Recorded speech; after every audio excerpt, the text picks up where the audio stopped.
这是德贤1周岁的时候看着自己在读行书。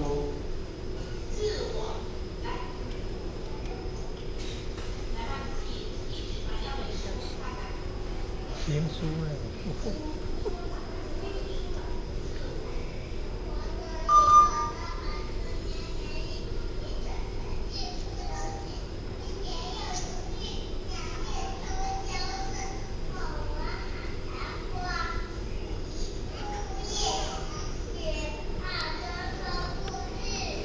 哦，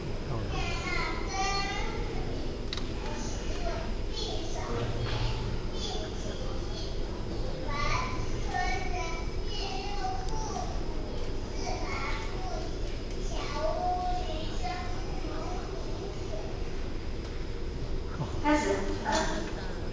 哇，不简单，不简单。有趣，有趣。请问，德贤这个读心宝宝，他多大的时候可以背读？1岁多大？1岁9个月，好像1岁9个月，答错了。他一出生就会背整部读音，只是那时候他的发音的系统构造还没完成，他没办法表现。因为德贤在妈妈肚子里面，四书、论语、孟子、大学、中庸都听过700遍以上，所以他早就熟透了。所以教育是从有生命的第一天就可以开始，所以教育的时间要把握。接下来我们讲教育的第2个道理，教育的内容要把握。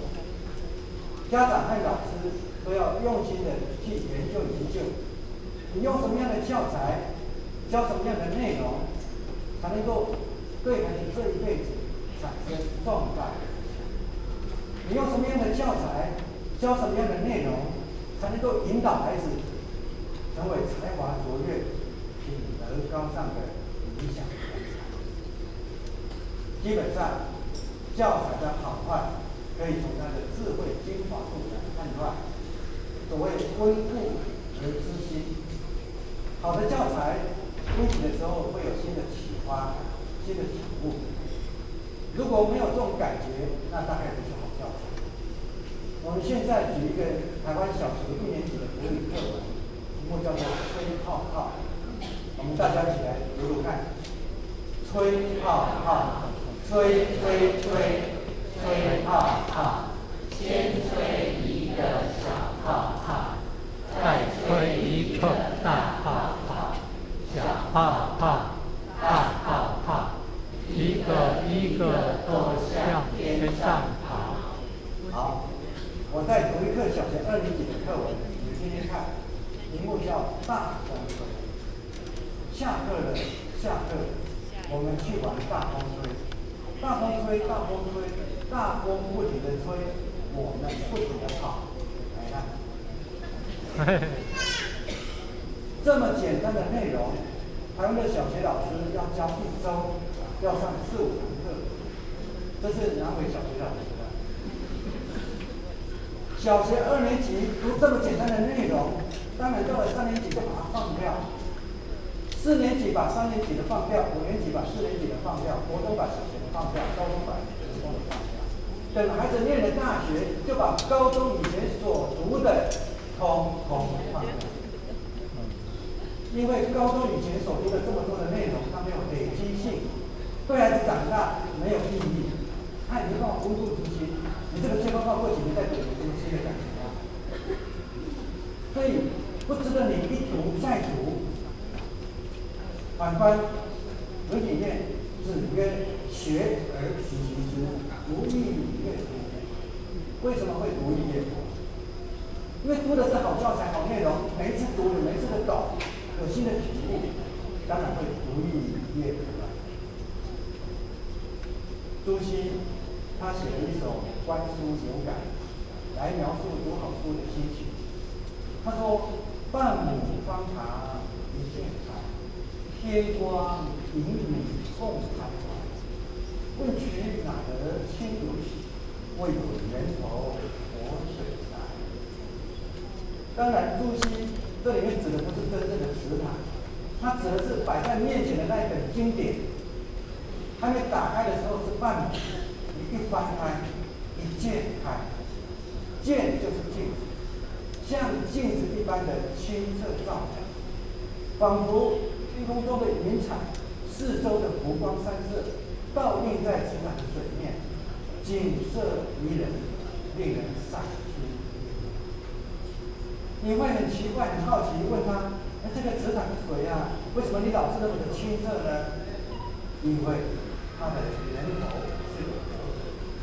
你很好奇问他说：你这本书很奇怪，为什么每次读它都感觉很新鲜呢？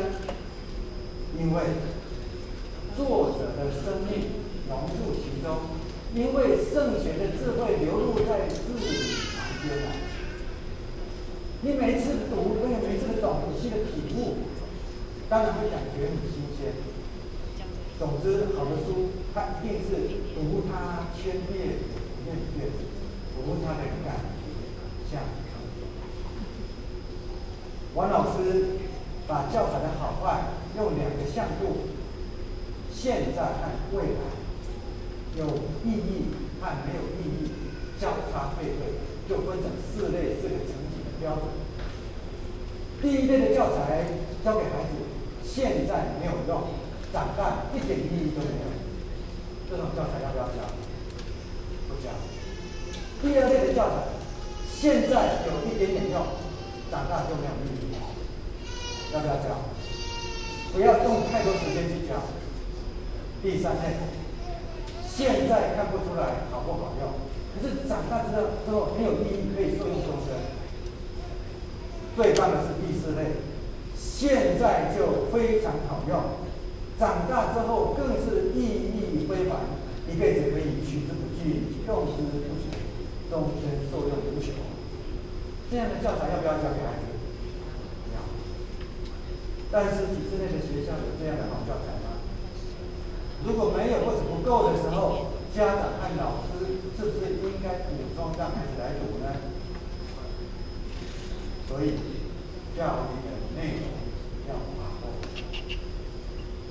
古希腊有一个很伟大的哲学家苏格拉底。有一天，有一个人跑去找苏格拉底，苏格拉底，我跟你讲一件事情好不好？苏格拉底说：你等一下，我的脑袋就这么大，我只想要听真的，不想要听假的。你要讲的事情是真的吗？你有确认过吗？这个人过了3天又跑过来，苏格拉底，我已经确认过了，我要讲的事情是真的，你听我讲。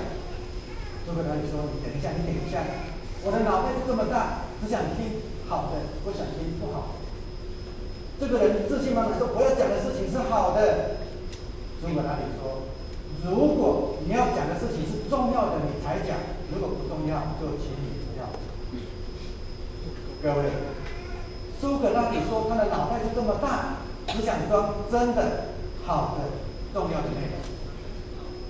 请问我们自己还有我们的孩子脑袋里面都装了什么？如果装了不好的东西，它不是只有占空间而已啊，它会污染我们的心灵，会迷失我们人生正确的方向。那么哪些是这么好的东西？有哪些是这样好东西呢？经典。经典是历经千年时空，没办法改变的真理。真理，经典，它就是真的好的重要的。所以家长们要趁早帮孩子卡位啊，把经典这些重要的好东西装到孩子的脑袋里面，要帮他挑选对他这一辈子最重要、最有价值、最有意义、他一辈子受用的好的经典，让他赶快来。那么经典有哪些呢？包括中文经典和英文经典。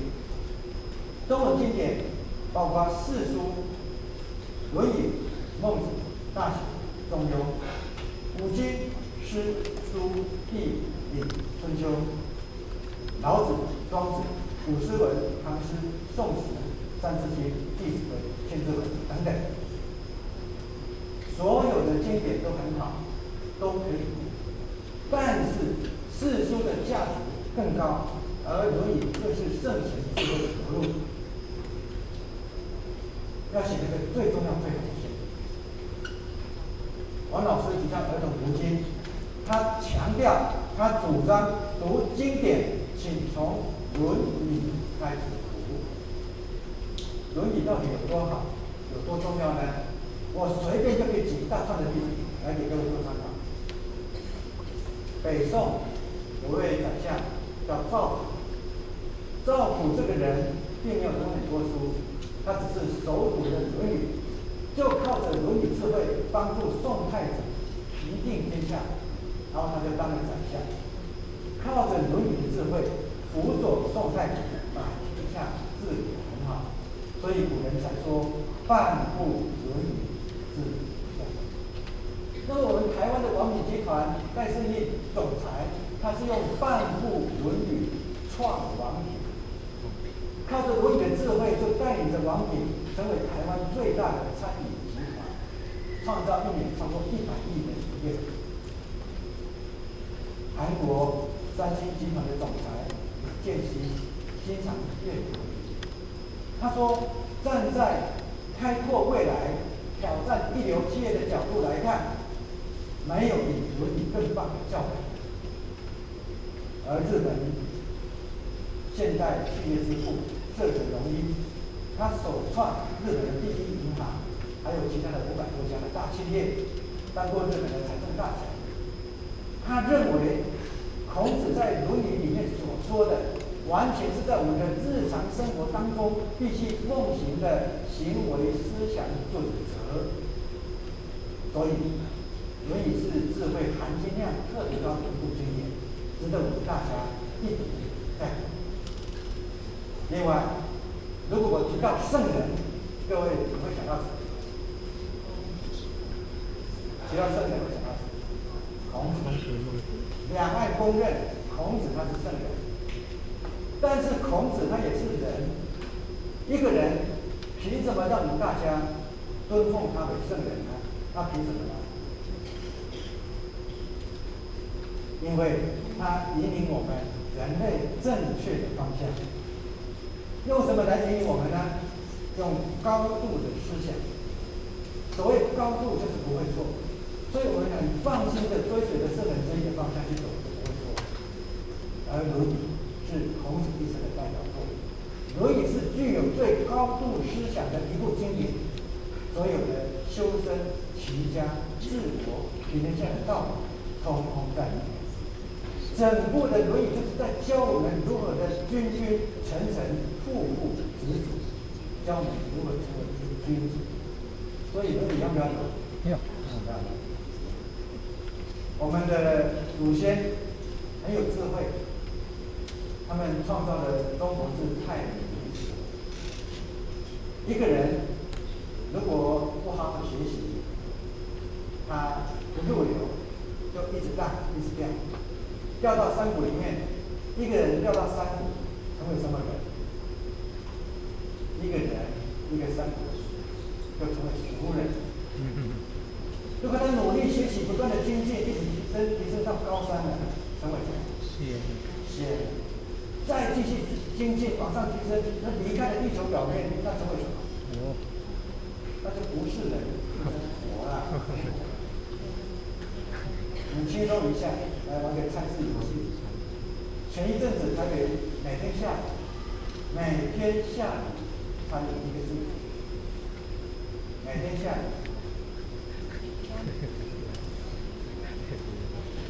答对，每天下雨会花美嘛？花美的美。舌头很干，它就是甜。